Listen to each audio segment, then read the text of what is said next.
Disclaimer: the views and opinions expressed in this program are those of the speakers and do not necessarily reflect the views or positions of any entities they represent. Listener discretion is advised.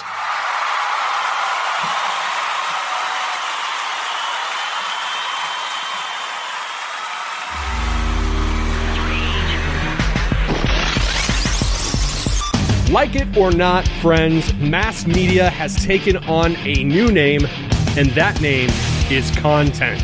Whether you are a photographer, a videographer, a musician, an artist, or a podcaster, the modes and methodologies of which we artistically tell a story have greatly changed.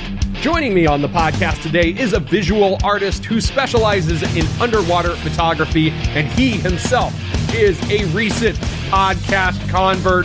He hosts the Outspoken Artist podcast, and we have a great conversation about that transition. I'd like to welcome Carlo to the show, and what a great conversation we have. Ladies and gentlemen, this is Caught on the Mic.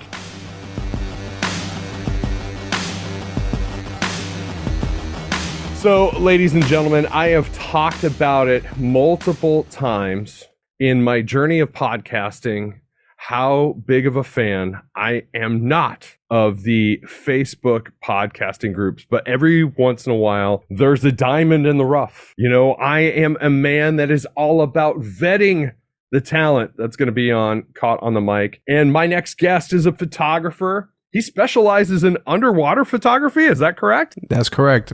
That's awesome. All about the depths of artistic expression. He is the host of the Outspoken Artist podcast. Carlo, how you doing, man? I am doing great. A bit exhausted from my recent trip to Kentucky, but I'm doing absolutely great, Mike. Tell us what you were doing in Kentucky. Sure. I launched my podcast. My God, it's not even been a year. It's July of last year. And I started interviewing a lot of photographers and different artists across different parts of the United States, and even a kid from Australia, which is different story. Awesome kid. I convinced Imaging USA, which is normally hosted by the Professional Photographers Association, and told them, hey, I have a podcast, and would you be interested in me coming by, recording some of the speakers, some of the expo folks and whatnot, and see what comes from it? And they said yes. They gave me a press media pass, and that was it. There was no direction, no nothing for me to do whatever I wanted when I was up there. And with that, I ended up originally scheduling 11 different speakers, different guests that I would have. Wow. One of them being the president of the organization, some of them very well-known photographers. And after that entire time that I was there, I actually ended up talking to 16 different people. Jesus. I know. And for perspective, 2023, I only had 10 interviews booked on my podcast. In like a matter of 3 to 4 days, I had 16 people recorded. It's crazy because in my 3 years of doing it, it feels like it's constantly feast or famine. You'll go through those moments where you're like really trying to vet your guests out. You want to make sure there is it's not the most linear thing in the world, but there's a little bit of a spiritual connectivity from one guest to the next. It's like leading a trail with cookie crumbs. You know, so you want it to make sense, but sometimes you can overanalyze it and create these big gaps between episodes, or you can have what you just experienced where you record a shit ton of stuff in a short period of time. It was, man. And it was. And talking about that whole thing, the vetting aspect to your Facebook comment, I completely understand because first of all, I think, what is it?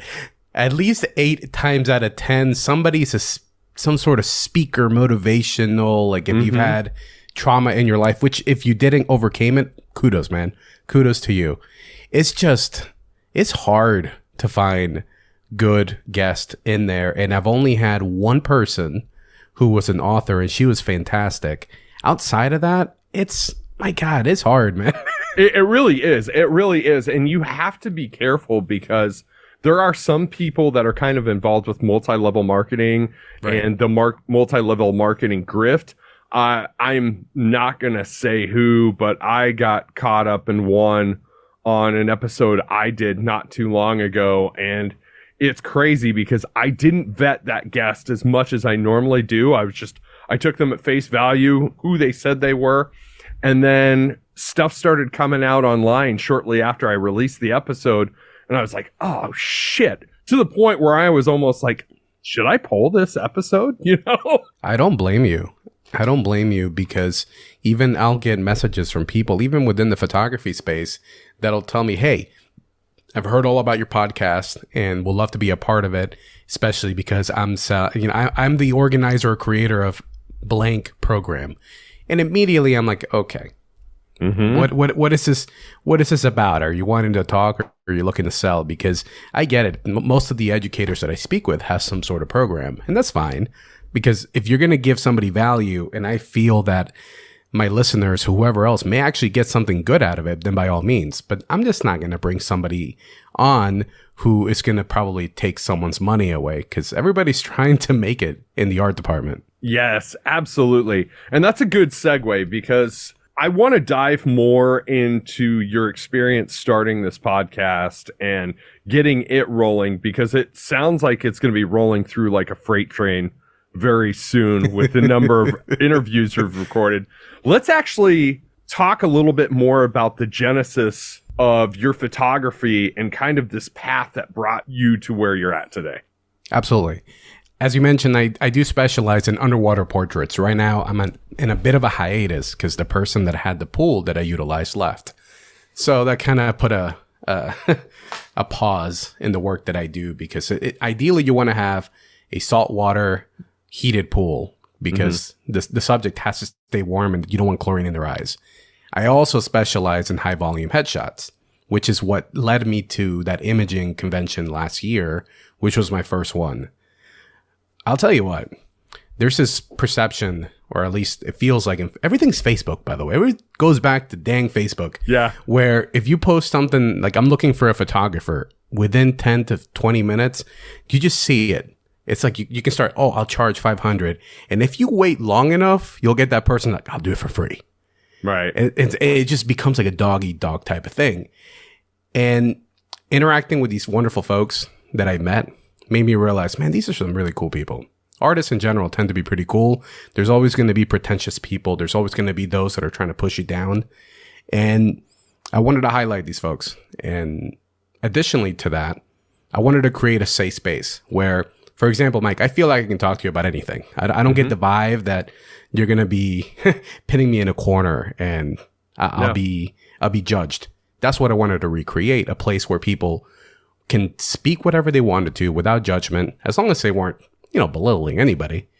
But my listener as well feel like, heck, I can relate to these people, because in school, I went to an art school here in Florida, and there was an interesting group of people that had this high art mentality, where art was only art if it fell within their preconceived notions of what art is. I was the kind of guy that admired trash art. I don't care if it's art. It's art. It's worth admiring. And I don't want people to feel that way. And that's why I created the podcast, is because of the fact that I wanted to create a safe space for people to just either listen, tune in, watch, and get introduced to people that otherwise wouldn't be highlighted, because they're not some of them are popular. Don't get me wrong. Some of the folks that I got are very popular, but there's also other ones that are very unknown that should be highlighted. Yeah, absolutely. And being able to give them that platform to talk about their form of artistic expression is really important. Myself, coming from the arena of music, I think about back when I was a kid, when I was like a 16-year-old and I was just getting into music, and how everything was segmented. You had your heavy metal kids, you had your punk rock kids, you had your hip hoppers. And over time, those lines have blurred a little bit more. But also, we've grown, and I've grown up and become more mature, where we become a little bit more open-minded to other things. But I had that same exact experience where you'd have people almost take a very pretentious stance on what they were doing versus what other people were creating. But it's the same form of expression, one way or the other, right? Absolutely. Absolutely. And I don't know if you went through this, because you've been doing this for some time. When I started this podcast, this could have started a long time ago. And it started exactly when it should have. I've come to accept that. One of my biggest hurdles, and I'm hoping to convey this down the road to people that I speak with and see my podcast or even your listeners.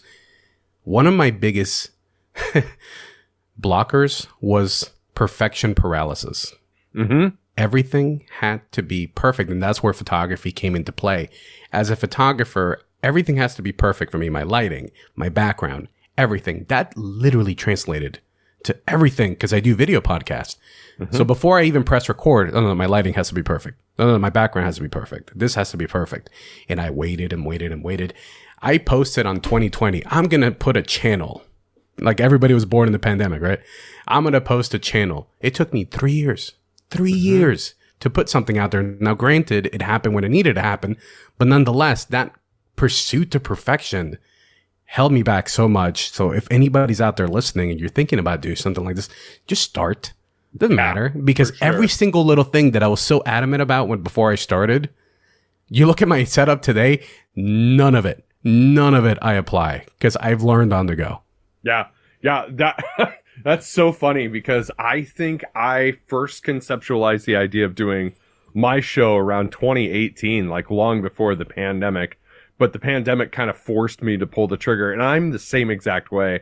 I'm the same exact way with the podcast. I was the same exact way with music. Last few years I was doing music. I had another album for the band I was in at the time, pretty much written except for my parts because I would overanalyze every single detail, and I would write something, then I'd scrap it, and then I'd write something else.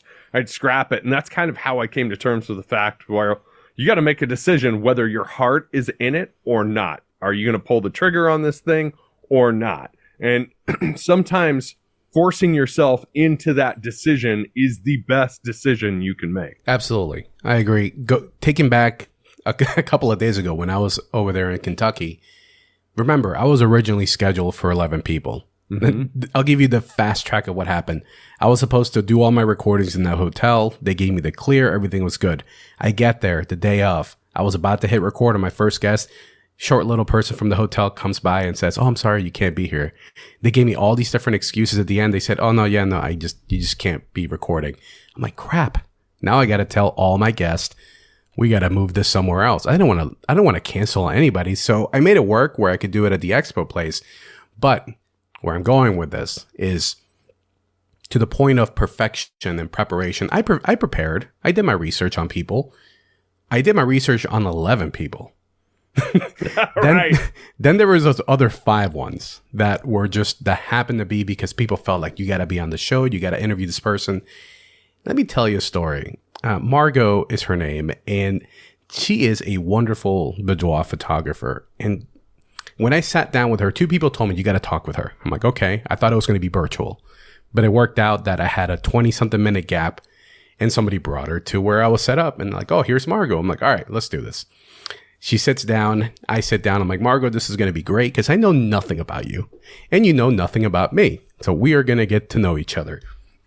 She tells me, first off, I'm really nervous. Like, I'm really nervous. I said, look, don't worry about it. Don't look at the cameras. Just look at me. Pretend they're not even here. We're just going to have a chat like you and I are having one right now, Mike. Well, she tells me the story. Pretty amazing what she does with some of the victims of Kenya and some of these other African countries with some non-voluntary surgeries they do on them. It got a little deep at first, and I was able to also bring it back, make it a little bit also uplifting towards the end. She tells me how in her boudoir session, some of her customers and her clients get transformed. Some women feel like women for the first time in decades because of how she makes them feel. The interview ends, or the conversation ends. I take off the headset and say, how was it? She said, it was amazing. First of all, thank you, because a lot of people have been telling me I should do this, and I never felt like I was capable of doing it.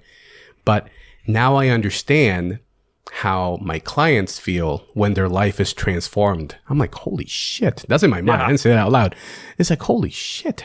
Right. But that's the power of just talking to people, right? In this case, it was talking to people and also being part of a show. But that was one case. And then the other one was someone who was on their bucket list to be on the podcast. I had no idea, but they told me afterwards. I'm like, oh, snap. I was this person's, first podcast experience, and they felt now compelled to do other ones. So, I mean, I don't know, man, this medium it can be transformative to some folks if you get the right ones. There is a power in being able to draw out that humanity in people, but then it kind of quantifies itself forward when somebody gets to listen to their story and experience and take something from that and apply it to their own life and experience it in their own life. Absolutely, man. Absolutely. So I'm curious. I'm excited actually for these. I have a lot of editing to do. Right. But I am very excited about what this is going to happen, what's going to look like at the end of it, because I'm already planning on recreating this as it's become like a little package that I'm now pitching to some of these expos, because these expos are great, but there's this weird old guard and new guard kind of situation where the old guard are the older photographers. They've been doing this forever. They've always ran these conventions and expos in a particular way. And, the clock is ticking like it is for us. We're getting older. They're getting much older. And the newer guard is coming on board and wanting more of a refresh type of feel for these conventions. Otherwise, members are not going to join. So podcast is big. It's actually pretty big with the newer generations because you get to hear people. You get to talk to people. It's not about what they are presenting from their name brand. It's the true authentic person. And it's becoming an interesting niche that I'm tapping into because there's a few other expos where I'm coming to them saying, hey, I did this at Imaging and they loved it. Yes. Would you like me to recreate it? And I can go over there and just do the same thing. Yes. It's great for networking too. And I've said this on a million episodes already where I talk about two things I don't discuss on my shows. I refuse to discuss politics and I refuse to discuss religion because my viewpoint is you are an individual, so is everybody else. We can have a difference of opinions and still be friends at the end of the day. The power of podcasting is we have the ability to prove that we have more in common than we do different in a world that's constantly trying to divide us. Again, going back to that humanity element that I was discussing a few minutes ago. I mean, that is so true. That is so true. I can't tell you how many people I spoke with that if you were to paint it from like the mainstream media, we would be on two completely different spectrums.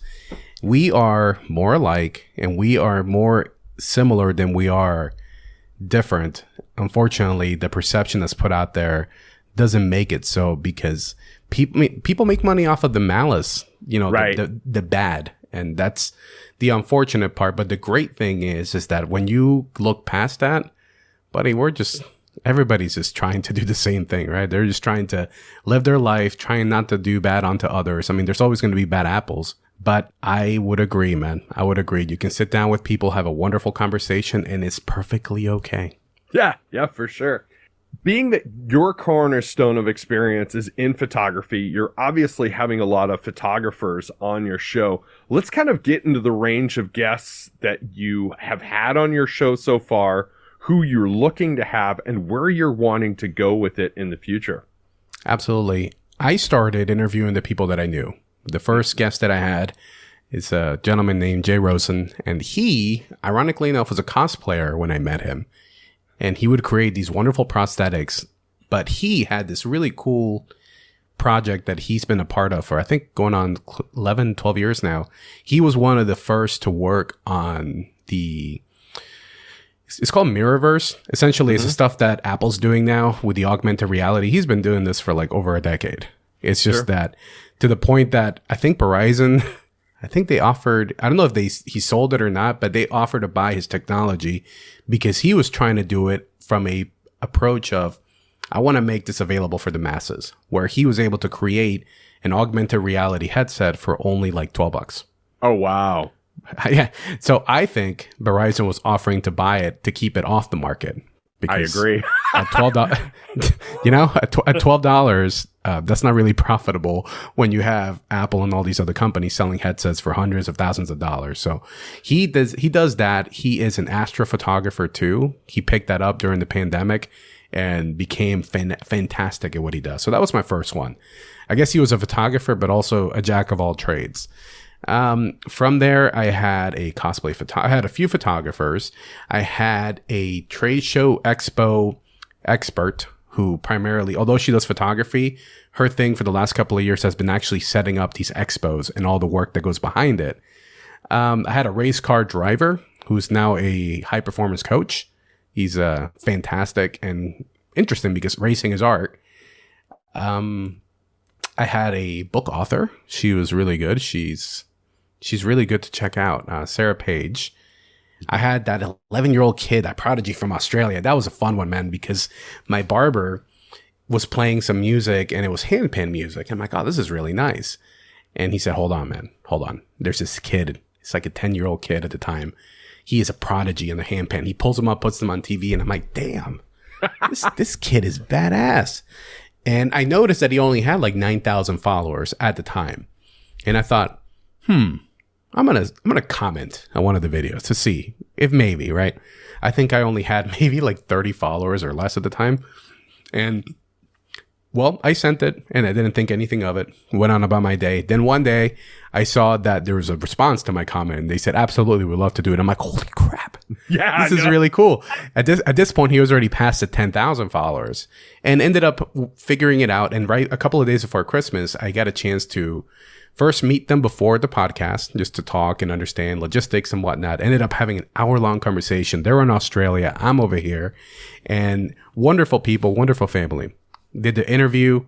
Wonderful. He played an original song, which was fantastic. And then after we stopped recording, we then spoke for another hour or so. And it was great. It was really great. I made, that's the wonderful thing about podcasting is that you can make friendships from across the globe. And it's because of the fact that you're just talking and interacting with people. Here's the sweet part, man. I've supported his work. I bought his albums. I tell people to buy it. I bought some merch because why not? I mean, support an artist. I got a letter in the mail and it was my merch that I ordered. Fantastic stuff. My wife goes in and she takes out from the package a letter. This letter is a handwritten letter from him, and his sister drew my Outspoken Artist logo on the cover of the letter. And dude, it was the sweetest thing. I'm actually going to be handwriting him a letter, sending it to Australia, and probably going to do some sort of hand art myself. But look at that, man. Like, dude, gosh, I know. It is insane. And the thing is, it's like, for all the ways we want to vilify social media, this is a prime example of how it works in a good way.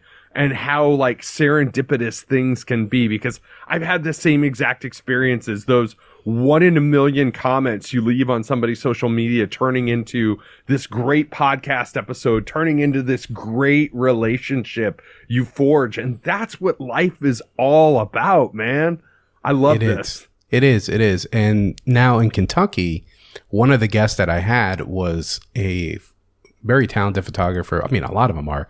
In this case, is John Kress. And he was the guy that truly, through his YouTube content that he freely put out there, I changed my style and learned how to properly light photos. And I got a chance to interview him. And I mean, I said thank you, right? Of course, you know, dude, like, you changed my photography, so thank you. But had a normal conversation with the guy. And the guy's like a big history nerd like me. And he made a joke of like, look, when you're hitting your 40s or so, there's things that happen when you're 40 as a guy. One, you probably get either a grill or a smoker.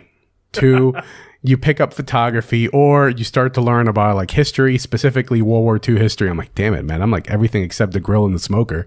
But he's the kind of guy that would sit down, and I think I'm the only guy that's going to have this in the podcast. He's the kind of guy that will sit down and watch a 9-hour long Canadian history video that's black and white from the 50s. And he'll sit through the whole thing. I'm like, man, I would do that. like I have friends that are like, how can you watch something that's 3 to 4 hours long? I'm like, I just can't. Like, that's what I do. So going back to your question from earlier, what I'm looking to eventually get to, right, for future guests. So photographers, yes, being one of them. To be art varies. It goes in many different ways.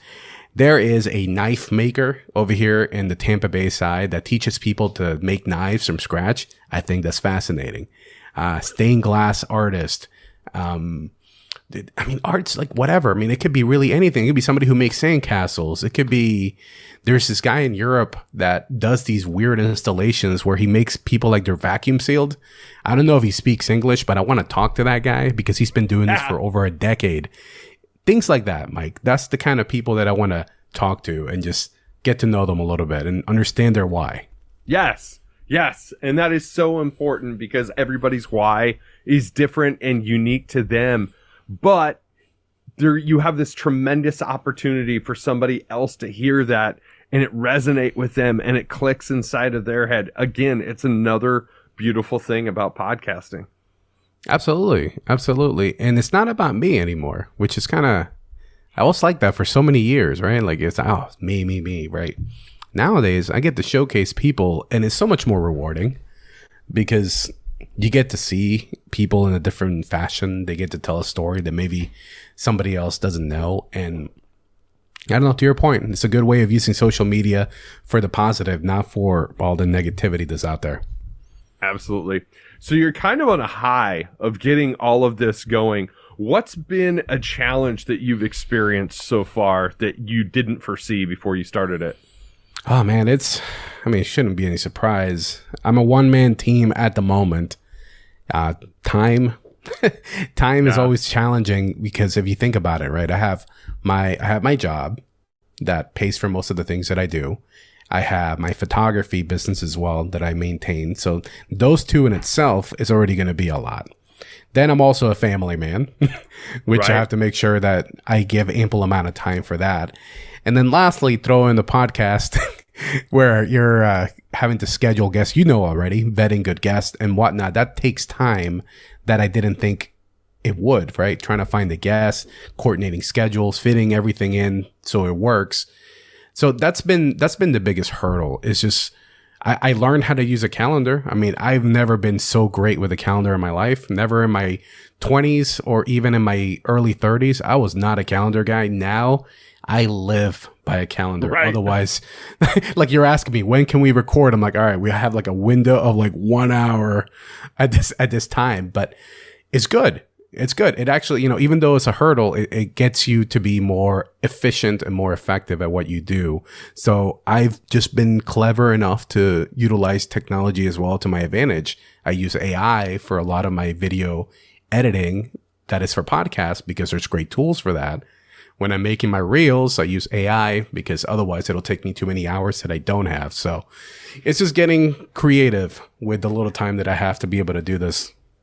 Yeah, what has been your experience with AI so far? Because I know that's something that's somewhat like divided the artistic community between people that want to embrace it and people that fear it. Yeah, it is divided. It is divided. I'm one of those that embraces it to help me with my workflows. If it allows me, for one, to simplify my systems for my clients to give them a better experience, by all means.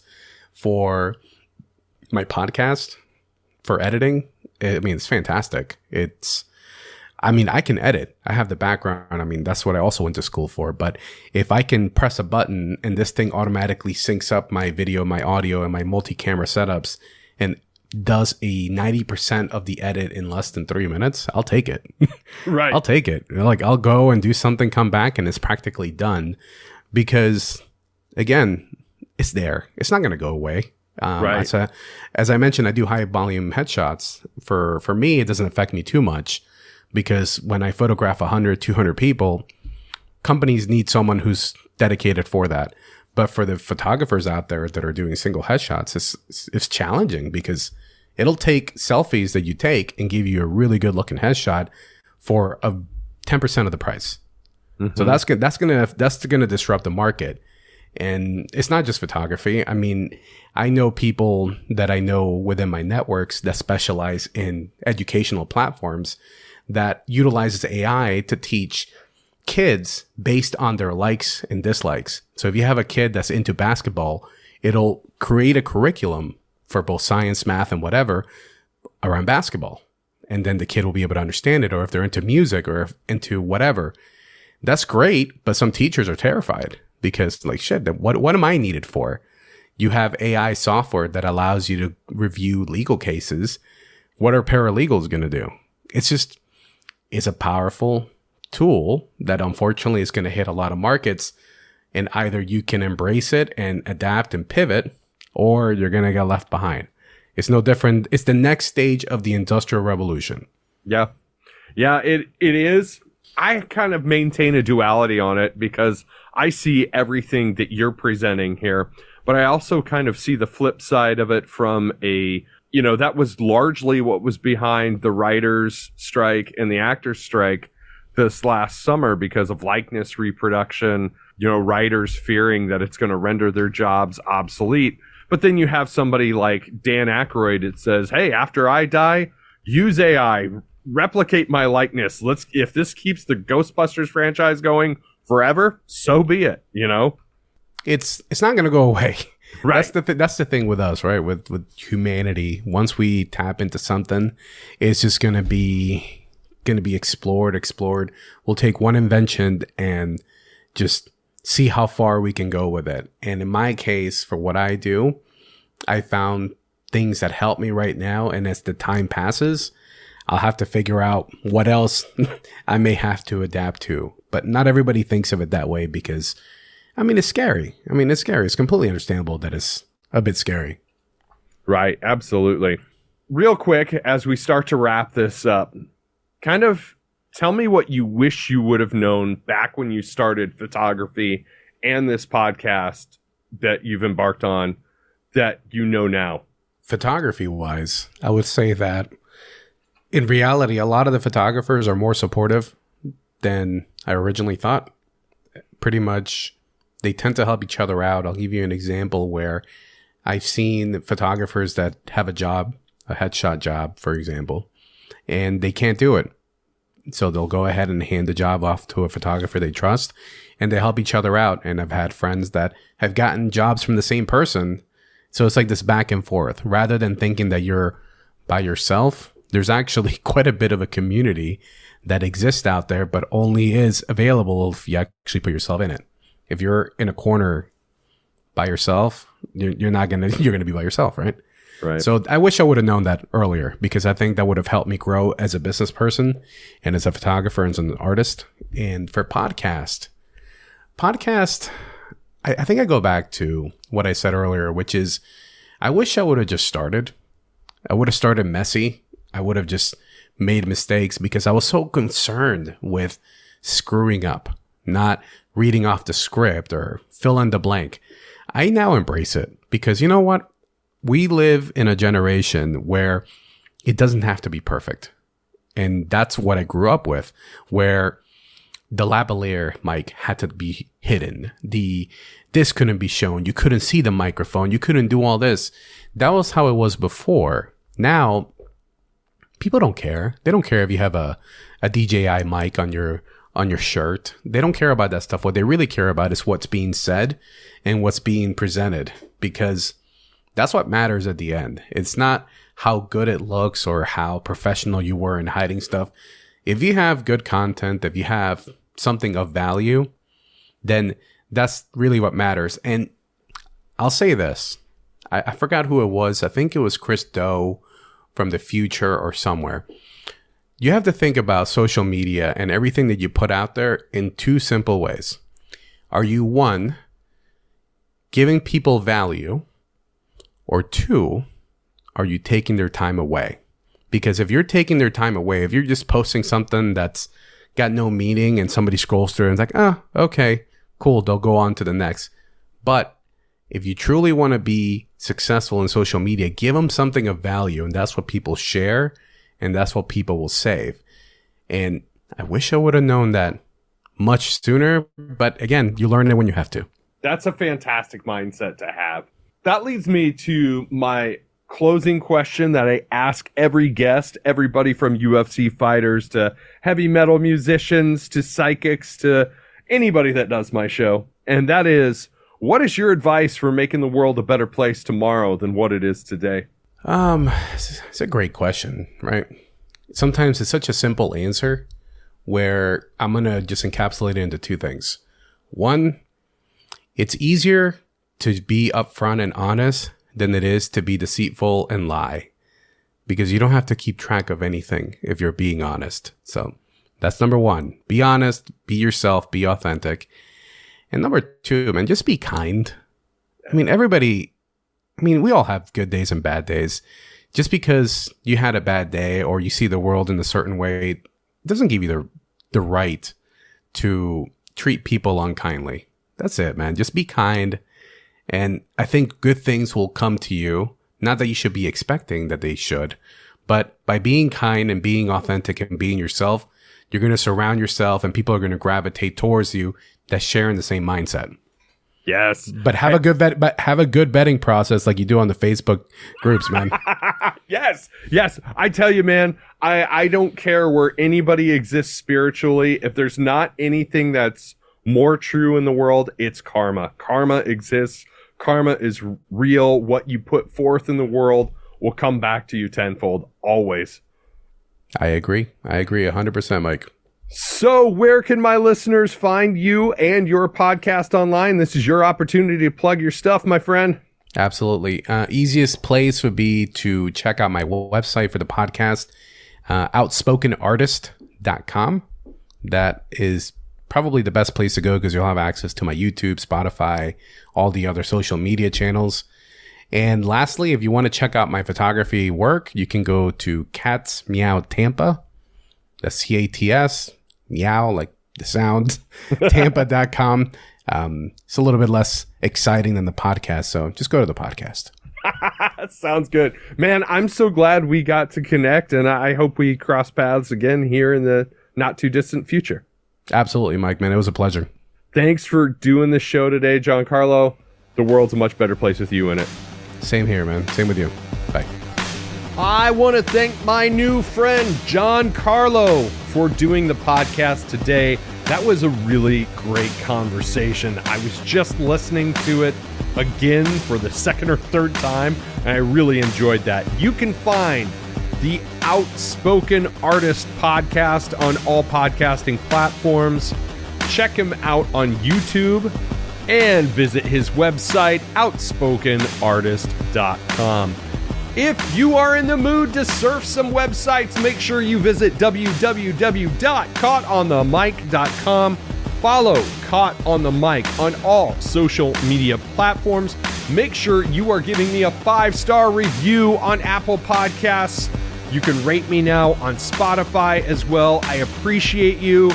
Please share my shit. We are trying to grow the show.